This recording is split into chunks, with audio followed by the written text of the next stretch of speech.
Salut,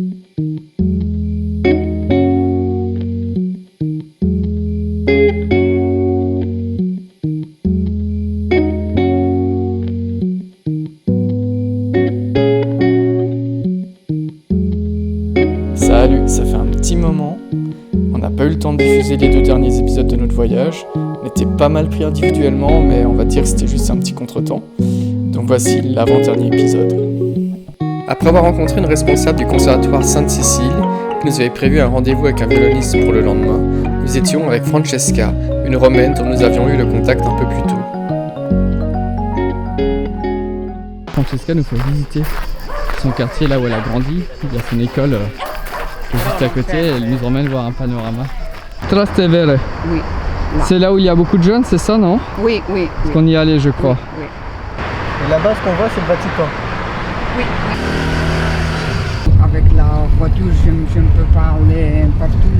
Pas de souci. Malheureusement. Pas de souci, Francesca. C'est déjà super gentil de faire un petit tour.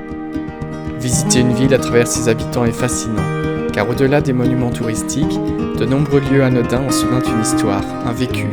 C'est pas la même histoire que celle que tu apprends dans les livres, mais finalement, ces petites anecdotes te permettent de mieux la comprendre.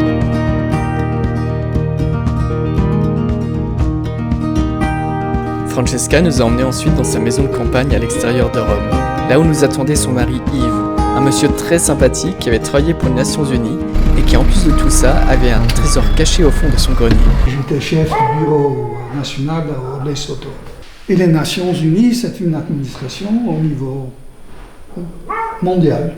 J'ai vu de près comment les pays du monde s'entendent entre eux. C'est pas plus compliqué que de gérer un pays.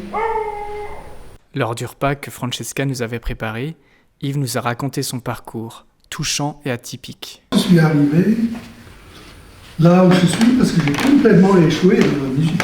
J'ai étudié la sociologie du développement et je me suis rendu compte que ça m'intéressait très peu. Donc à un certain moment, je me suis dit, comme j'ai cette passion pour la musique, je vais quand même essayer de rentrer au conservatoire. Je voulais faire de la musique rock ou pop. J'ai essayé de rentrer dans le conservatoire qui faisait plutôt jazz. Ils ont dit oui, vous jouez pas mal, mais c'est pas du jazz. Ils m'ont renvoyé, ils m'ont dit vous pouvez pas rentrer ici. Et c'était clair que j'avais pas le niveau. Et donc à la fin, j'ai décidé de quitter mes études et faire gestion d'entreprise. Et donc arrivé à 30 ans, je me suis trouvé dans ce train-train, chaque fois la même chose, fonctionnaire, et là j'ai senti le besoin de prendre de l'âge, et je suis allé en Afrique pour travailler pour les Nations Unies. Toujours en continuant la musique de façon amateur, tu vois, pour m'amuser, jouer avec des gens. Excellent moyen de rencontre d'ailleurs. C'est l'univers de Yves alors, si j'ai bien compris. Venez. Voilà, toute une vie. Toute une vie est ici.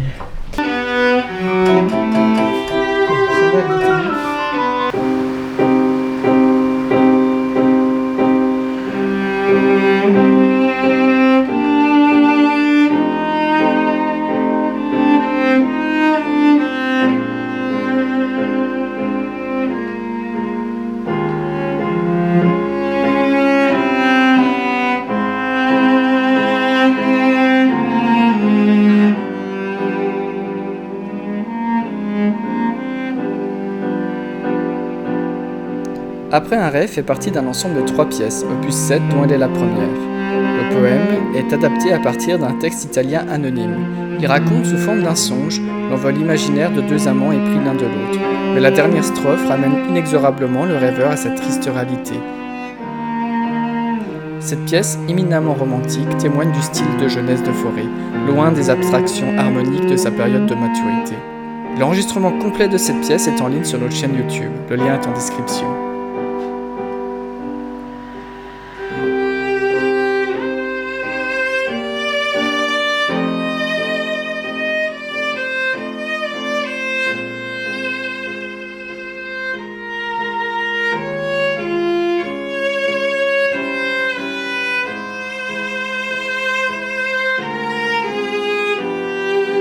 Yves nous a proposé de faire une improvisation avec lui, et cela nous a permis de découvrir tous ses talents musicaux et même ses compositions.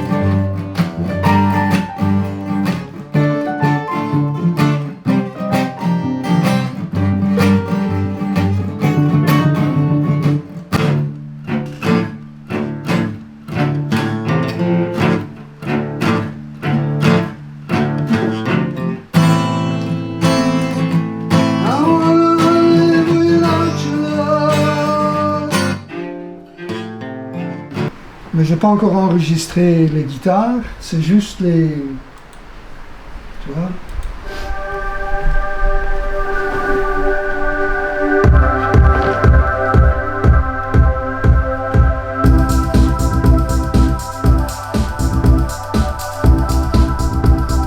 C'est déjà plus pop ça, Hein?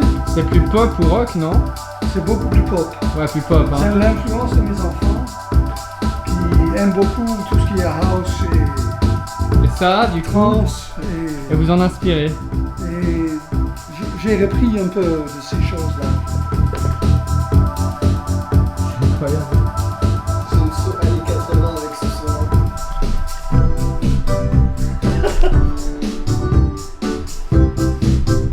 Ouais, c'est ça. C'est cool! Ouais, grave. C'est chouette! Moi j'aime bien. Moi, je suis fan des années 80. Il met des pattes d'éléphant. Hein? Les pantalons, pattes d'éléphant. Il met ça. Suite au prochain épisode dans lequel tu verras enfin notre violoniste et où tu entendras du Debussy. N'hésite pas à t'abonner, à partager et à bientôt!